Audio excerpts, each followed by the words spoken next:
Hello and welcome to the Airline Business Podcast, discussing key news and trends in the global airline sector. This time, airlines set to return to profit next year, but only just. United signs off the year with massive Boeing order, while more A380s are set to return. And we look at UK Airlines' love-hate relationship with Heathrow Airport. My name's Graham Dunn, and joining me is Airline Business Editor Lewis Harper. Hi Graham, how are you? Yes, good. Enjoying the suitably cold end to the year, cold end to the year here in the UK. And slightly weirdly, it's maybe not quite such a cold feel for airlines, I guess.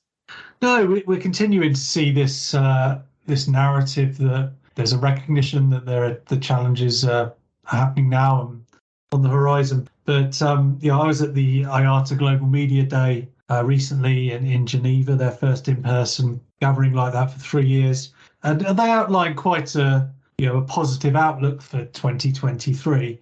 The top line is that they expect the industry as a whole to be profitable, so the global airline industry.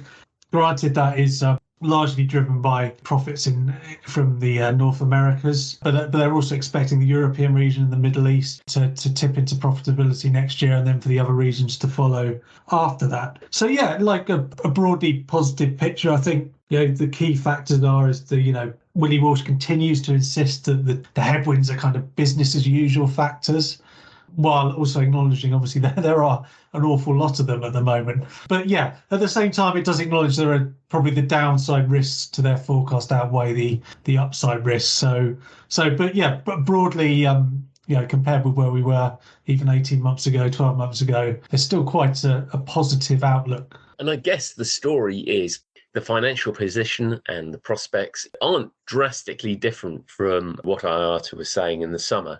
And in fact, probably the key message is that actually, despite the headwinds and the headwinds appearing to get stronger, and they certainly appear stronger if you're based in a country like the UK, for example, where the economic picture has soured quite a lot over recent months. But whilst the headwinds are there, IATA and Willie Walsh in particular has had a lot of clarity, consistency about if things carried on as they were, that the industry should broadly become profitable. And that's not a great deal has moved in their thinking. No, it hasn't. You're right. Yeah, we were in Doha mid-year for the IATA AGM. And as you say, I guess you take a level of reassurance from the fact that the narrative from IATA hasn't changed greatly since then. They continue to insist that looking at kind of global economic conditions, for one, they don't expect a global recession. There's a lot of talk of that. And obviously, as you say, talking from the UK, we are not performing greatly in that regard and are expected to have quite a prolonged recession here. But in other regions, Asia Pacific, which is absolutely obviously the largest airline market globally in normal times, while there is a slowing of GDP, I think most countries are expected to avoid that recession and certainly any kind of prolonged recession. So overall, they're keen to point out that while, as you say, in some regions the outlook is a bit bleaker, that the picture isn't actually that bad. And they're also keen to point out that unemployment is low.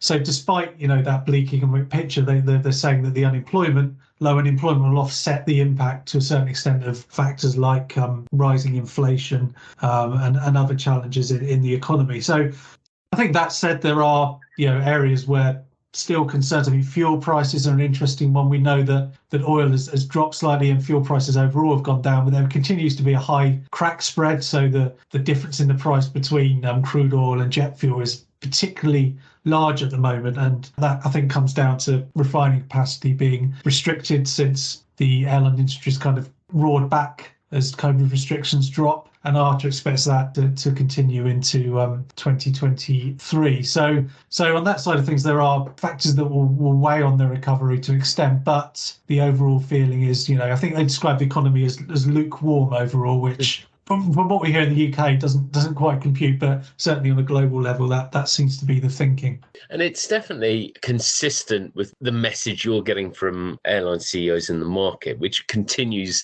to have been unchanged. This is largely what airline CEOs have been saying for several weeks now, which is that yes, they're aware of the headwinds. Yes, they're aware of inflation and energy costs and expect that, under normal circumstances to have an impact. But none of this is yet being seen in bookings. And so Virgin Atlantic's chief executive Shai Weiss last week was saying they go into the next year sort of cautiously and aware of all of this, yet none of that is being seen as yet. And we keep seeing airline CEOs giving the same message, really, that in forward bookings, you're not seeing that. Even in the last couple of days, we've had Lufthansa kind of underlining that with an improved forecast for the year. As you say, if anything, that kind of messaging is, on the optimism for next year has got a bit stronger. And certainly, as you say, in the case of Lufthansa, of course, Carsten Spohr, we talked about, has been a big advocate of this idea that constrained capacity is going to possibly be a theme in the airline industry for several years. And that supports the high yields we're seeing at the moment, so high fares. And amid those strong bookings, that's a really positive trend for a lot of airlines. There are obviously caveats here that, we look below the kind of strong performers, and as ever for the airline industry, there are carriers that still have a lot of work to do, particularly to repair their balance sheets coming out of the COVID crisis. So it's certainly not going to be easy, and we know well that Latin America, for example, was not a profitable region in 2019. So when we're talking about forecasts for returns to profitability in some regions, that isn't a concept that exists for others. So yeah, there are individual airlines. Willie Walsh was keen to stress during the media day that there are clearly individual airlines that have some big challenges ahead. But broadly, those strong bookings and the yields they're supporting are positive. And as you say, we expect winter slowdowns that they happen in normal times, happen every year. But a lot of the messaging has been that despite all a lot of the doom and gloom in the general news cycle, forward bookings are pretty decent and are holding up, even during what you would expect to be kind of a slow season. And I think it is worth noting that, isn't it, that whilst IATA is talking about a return to profit, just under about 5 billion is for the forecast. Firstly, that is, off the back of something like $180 billion worth of losses the airlines will have racked up in the last 3 years of the pandemic. And that 5 billion isn't anywhere near the levels that the industry was getting in its kind of pre-crisis heyday, for the most profitable decade of the industry's history. So there's a lot of work there to be done. And I guess in that context, that is why costs remain so key for airlines. We talked about fuel, we know labour's another one. And of course, a degree of costs are out of airlines' control. Probably all the more reason why they focus on costs that they can try and influence, or at least make some noise and lobby against, and that's airport charges. Yes, airport charges is a big one, and Willie Walsh didn't need an excuse during the global media day to hone in on Heathrow Airport in that regard. I think anyone that's been to an event where he's been speaking any time since he's been IATA DG, to be honest, will have heard him mention Heathrow, and not normally in the kindest terms. So yes, if there's one thing that Walsh was keen to get off his chest again at the media day, it was airport charges and Heathrow, and that came up as well when we heard from him a few weeks ago at the Airlines 2022 event in London. Yes, the Airlines 2022 event, which is an event that Fly Global co-organises with IATA and Buy UK and Airlines UK, and is really focused on the challenges facing the UK airline industry in particular. And the debate there goes far wider than Heathrow itself, but because it's so timely and topical, obviously UKCA finalising airport charges at Heathrow for the coming 4 or 5 years, and this gets to the heart of a challenge. You're never going to get agreement. And it's quite interesting hearing Virgin Atlantic again. Shai Weiss was talking about his precursor to anything about it. He said, we get on really well with Heathrow and John. I think we, agree on lots of things, but there's just one thing we're not going to agree on, and we're going to disagree on quite dramatically, which is, Heathrow obviously says it needs higher charges to pay for the infrastructure that the airlines want, and the airlines say you need lower charges to be able to bring the traffic, and this is not the time for passengers to pay more. And that is essentially an argument the two are always going to be at opposite ends of the spectrum on. yes, I mean, like you say, there's never going to be agreement. There's an argument from the airport side that the charging regime is almost the wrong way round, where charges tend to drop when things are looking good economically and finances are doing well. When actually maybe that's the time we should be bringing more money in to invest. Of course, airlines would argue that the airport can't be there without them, and that the charges should be kept as low as possible for the benefit of the travelling public as well. So it's something where there's never going to be agreement. I think Heathrow is kind of represents maybe an extreme example. Its charges are very high in global terms anyway. The rise it was looking for was significant, and the regulators kind of come in somewhere between. It's not finalised, as you say, for the 5-year period yet. The row, if you want to call it that, erupted again recently because the regulator is still working on that 5-year charge. It had to introduce an interim charge for 2023, which I think just gave airlines in particular another excuse to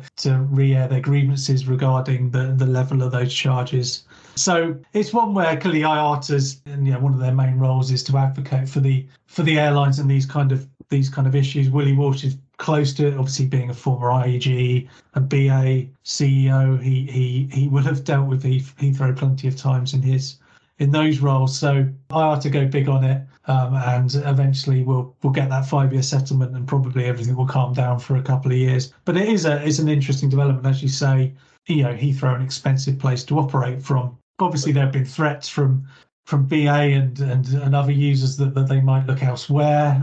But abandoning the UK's biggest hub probably isn't anywhere near the top of things they want to do. So it is tough to read too much. I don't think too much should be read into what they're saying on that. But they're doing what they need to do as businesses, I guess, on both sides. The challenge, and I described it as a love-hate relationship that kind of airlines have with Heathrow on the one hand, and whilst there's plenty of noise about it, it's also obviously a tremendous asset for operators, those who can get slots there and can operate out of it, because of the size of the hub, the network connections, the attractiveness of markets, how established it is.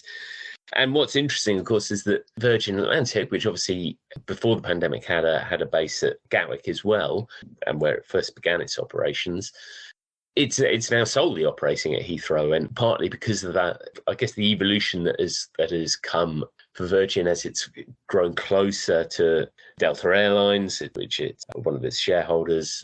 They obviously have the connectivity through their joint venture that's widened now to they're also part of the joint venture, which includes Air France and KLM, also Delta's partners.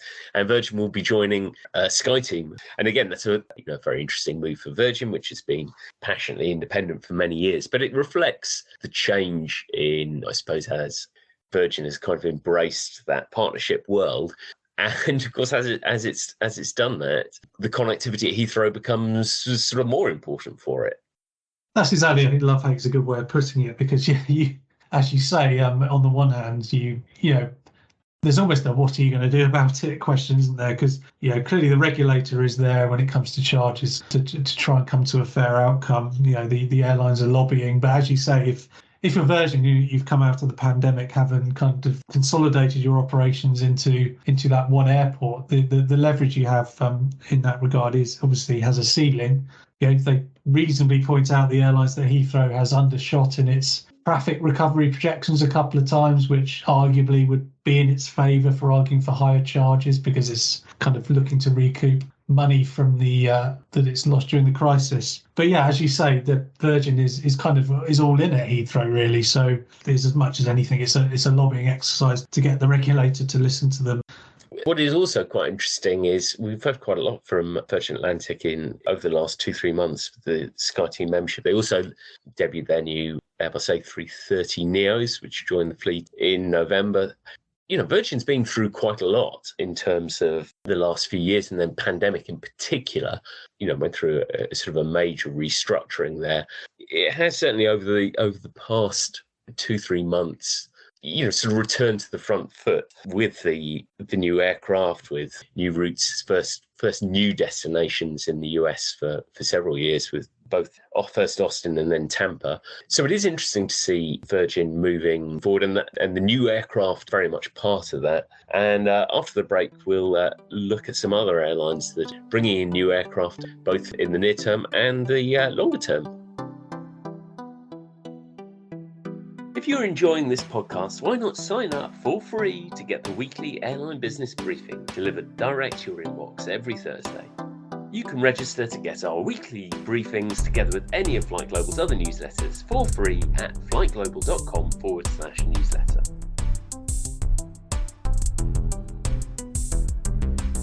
Welcome back, and we were talking about aircraft and fleets before the break. And what we've seen are in the last couple of days is more signs of airlines bringing back an aircraft that perhaps we thought had had the last of its days, the Airbus A380. Yeah, there was points in the height of the pandemic where it felt like the A380. Let's be honest, it's not a massive proportion of the global fleet, even if you just look at wide bodies. But it is significant, and as I was saying, there was a point during the pandemic where it felt like this would probably emerge with a lot of them gone. But increasingly, even some of the airlines that were most kind of vocal in saying the chances of them coming back into service were remote are actually bringing them back, and I think that partly reflects some of the stuff we've talked a lot about in terms of the capacity constraints and the very strong pent-up demand for travel. So Etihad is the latest airline to say that it will bring, I think, 4 of them back into service on its London routes. Interesting context of that is that, and I'm not sure how relevant this is to that development, but obviously Tony Douglas, the CEO who was instrumental in their turnaround program, left recently, and then former TAP chief Antonaldo Neves is now CEO there. So, it's happened within that context. But, there are other airlines as well who are also making those moves during this kind of period where everyone is pretty desperate for capacity. Yeah, so I think the Etihad, the change in thinking there is quite interesting, because the UAE probably had the two kind of most extreme positions on the A380, where Emirates and Tim Clark, who was absolutely committed and passionate to continuing A380 operations, bring them back as early as possible. Yeah, Etihad took a very sort of cautious line and couldn't see any circumstances by which they'd come back. And then there's been a gradual cooling in that position, tiny hints of, well, maybe there might be some circumstances, but it's probably unlikely. And the position has gradually got to the point where they are bringing them back. And actually, that was also true of Lufthansa as well, which seemed quite unlikely to bring their A380s back. And again, Carsten Spohr started hinting that, that might be a solution, I guess. And in fact, it's just reactivated the first of those, which has returned to Frankfurt, and one of 3, I think, that they're looking to bring back into service next summer. Yeah, Spohr said during the third quarter earnings briefing that they're probably going to bring more than that back as well. But there really is a never say never lesson here, isn't there? Because you also look at going back to the Middle East, Qatar Airways, who again the chief executive Akbar Al-Bakr was pretty down on the A380. Another example, during the pandemic. Again, almost implying highly unlikely these are going to come back. And then obviously there are some specific reasons there around the A350 grounding that Qatar had to bring some capacity in, but. So there are lots of examples globally, and looking into Asia, we've got Thai Airways, who hinted recently that they are considering bringing them back. At least some of I think they had 6. Clearly, the one of the big decisions here is around the cost of operating these huge aircraft, and they're 4-engined, which isn't obviously the trend in the industry now. But as much as it looked like they were a bit doomed a couple of years ago, they're kind of finding a role now in this capacity constrained environment. And indeed, I mean, you mentioned Emirates. They're obviously kind of half the world's fleet of A380s. Tim Clark has talked about how there isn't really a replacement for them either. So aircraft of that size able to carry 500 plus people. Emirates is throwing several of them into Heathrow, for example, the big hubs daily. And when those aircraft go at the moment, there isn't an aircraft that can naturally replace it with that level of capacity. So it's the A380 as a program never really achieved what I guess Airbus was hoping for, but as I say, it is finding a role now as we enter in this kind of strange period in the COVID-19 recovery. It's having an Indian summer. That'll be in a headline or an opening paragraph before we know it. Well, it would help if Air India had some, wouldn't it? You never know, of course. On that topic, of course, there's big talk of Air India placing a big order for aircraft soon, although, yeah, I wouldn't put money on that, including a few second-hand A380s. Yeah, that gets to the point. We are seeing quite a lot of activity. We have seen aircraft orders throughout the year. And I guess this is this slightly difficult narrative to to understand where, on the one hand, you're getting old aircraft or aircraft which airlines are perhaps looking to remove from the fleet coming back, all at the same time as you got a string of new aircraft orders, and we had a major order from United Airlines for 787s and 737 MAX, which is just announced earlier this week. But I guess these aircraft are, the orders you are seeing are about longer term planning, aren't they? They are, yeah. There's definitely two separate things here. Yeah, so we're talking about going back to Lufthansa again. Of course, they've even brought some of the A340s back into service, which again looked very much doomed during the when the pandemic began. But yeah, there's that side of things where there is this kind of more medium term need for what in a lot of cases is replacement rather than for growth. So in the case of United, of course, they're looking at replacing their old 767s, 777s. So yeah, a lot. I think the firm orders are about that kind of commitment to seeing ahead towards the end of the decade as these older wide bodies start to near the end of their service lives. So yeah, there is that dynamic playing out. So you're getting these big orders, and obviously in the case of United, a absolutely huge wide body order there for the 787. They've got a few A350s on order, of course, but I think they're kind of earmarking them for later in the decade, I think, whereas some of the 787s are going to be coming in way before that. So yeah, it's kind of a different side of the equation, really. And obviously Air India, as I touched on, there's stories around suggesting they're on the verge of ordering hundreds of aircraft again. They'll be looking at fleet replacement, and obviously I think there'll be an element of growth within that huge Indian market that we always talk about having a lot of potential. I think both those orders are interesting for, we say it, orders the Air India order hasn't been placed yet, but both those they're sort of also statements of intent. United has been all about statements of intent, almost across everything it's done over the last couple of years or so, be it its approach around the environment, its approach around product, and now aircraft. It wants to, after probably a decade in which it sort of lost a bit of ground, certainly in terms of being the more conservative of the US majors. And with Air India, of course, this is around the latest attempt to, and so the latest, but really this looks to be Air India's best chance in generations to grab the Indian market and restore some kind of presence there, which has been fallen for some time, hasn't it? Yeah, as you say, it's a really big deal, along with the Tata Group. It's Singapore Airlines now, of course, is a significant investor in that. So there's clearly a show of confidence in what's going on there. And that opportunity, obviously, as you're saying, it comes partly from just the fundamental fact that Indian market is one with huge potential. But there's also a lot of upheaval in that market at the moment. Clearly, Indigo, as the low-cost carrier, has become the biggest operator there, and obviously on short haul with a fairly dominant position on that side of the equation, where on longer haul, obviously now Vistara is the joint venture, what was a joint venture with Singapore Airlines and Air India, Tata Group, is now being merged into Air India. So again, we talked a lot, I think, in the past about, is this the moment where someone really makes a success of that market? Because, the potential is massive, and, if they get it right, and there's reasons to think, they've got a sensible owner now, and as I say, backing of probably, if you look at real success stories in Asia Pacific, you clearly would look at